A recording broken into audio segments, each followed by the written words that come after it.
Well, let's turn our attention now to the G7 plan of action. Well, leaders of the group of 7 industrialized nations arrived in Italy ahead of their annual summit. The Biden administration, meanwhile, has announced a series of new financial sanctions aimed at interrupting the fast-growing technological links between China and Russia. And the actions were announced just as the US president was leaving the country for the summit in Italy. Well, the summit is due to kick off at 11 a.m. on Thursday with a discussion about Africa, climate change and development. The conversation then switches to the Middle East before 2 sessions that are dedicated to Ukraine, the first including Ukrainian President Volodymyr Zelensky. Day 2 has sessions on immigration, the Indo-Pacific and economic security before the arrival in the afternoon of the outreach partners for talks on the Mediterranean, energy and Africa. By the way, Pope Francis will lead talks on artificial intelligence. But what exactly are the things to keep an eye on? Well, much focus will be on whether the leaders can finally reach agreement on how to leverage profits generated by Russian assets frozen in the West and use them for Ukraine. US officials also expect the G7 to send a tough warning next week to smaller Chinese banks to stop assisting Russia in evading Western sanctions. More broadly, sources in Washington say the United States is poised to announce significant new sanctions against financial institutions and non-banks that are part of the technology and goods channels that supply the Russian military. It is unclear if the rest of the G7 is ready to follow a tough US line, though. China will also be discussed at length.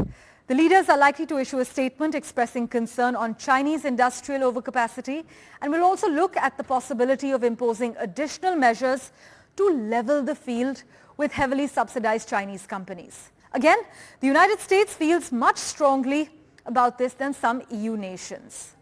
But the G7 leaders are likely to express their resolve in addressing the heavy debt burden faced by many emerging market and developing countries.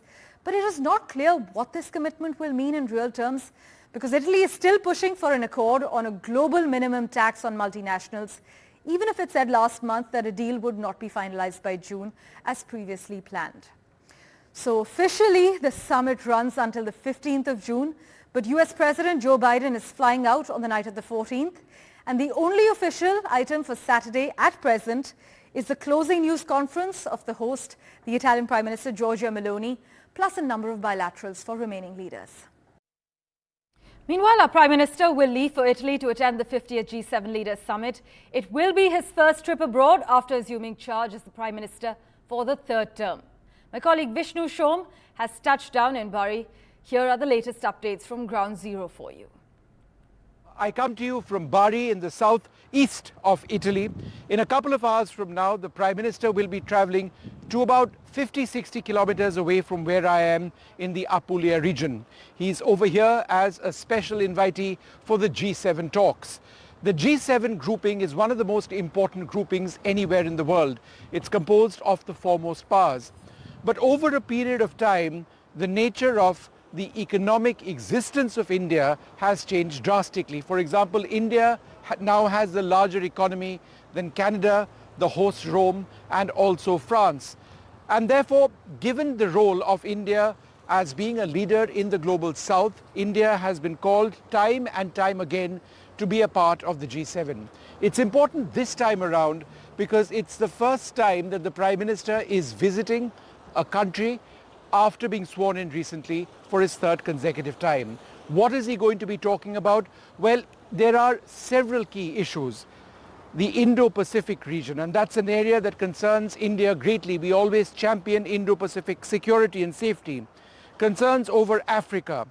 Climate change, that's an issue which is at the center of everybody's heart.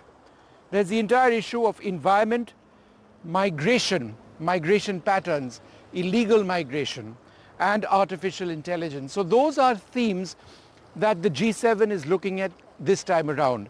But very significantly, this meeting of the G7 comes just a couple of days prior to a world summit calling for peace in Ukraine. And over here, Ukraine will be a very important topic as well. What about India and our position and our role as far as bringing peace to Ukraine, ending the crisis over there? Well, India has fantastic relations with Russia. We've got great equations with Ukraine as well. But whether the Prime Minister is called upon for his advice on how to tackle the situation over here in G7, because the G7 will also likely be talking about the Ukraine crisis, that we do not know. But it's going to be a relatively short visit. The Prime Minister flies back on the 14th. He returns to New Delhi.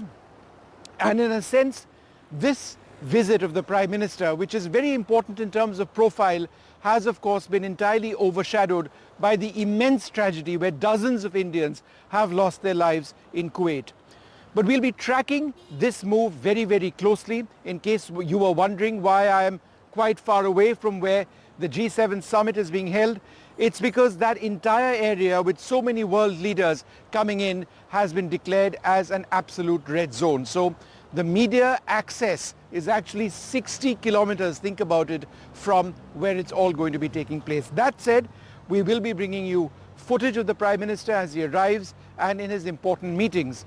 There are a couple of important meetings that we need to also think about. Will there, for example, be a meeting between the Prime Minister and his Canadian counterpart? That would be very important since it comes at a time when relations between India and Canada have been fraught.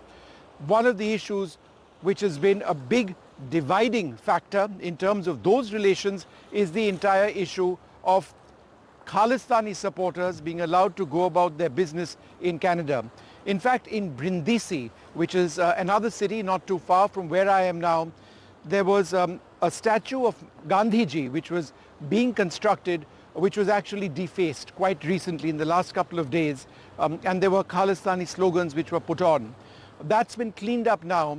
But again, the international threat of Khalistan, the fact that there are sympathizers all across Europe and in Italy as well, does remain a concern for India. Vishnu Shom for NDTV.